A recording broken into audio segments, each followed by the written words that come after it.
甲代表平安健康和希望的大红球练落舞台卡，现场100多位的囡仔拢真欢喜。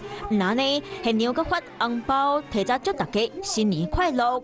这场团爱活动是中国妇女和林正莲慈善基金会、各台中购物中心等单位才会共同举办的。其实大家都有辛苦的一面，如果我们有一些能力的话，我们还是尽量协助大家哈。中国妇女的现乐团和合唱团嘛来到现场表演，囡仔真罕咧欣赏一场精彩的音乐会，希望互因过好年。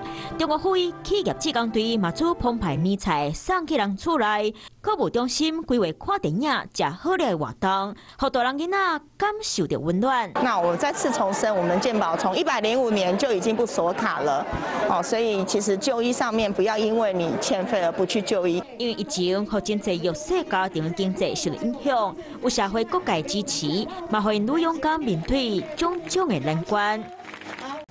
Hello， 我是叶明。想要看到更多更及时的新闻内容，请订阅华视新闻的 YouTube 频道，并且按赞、开启小铃铛。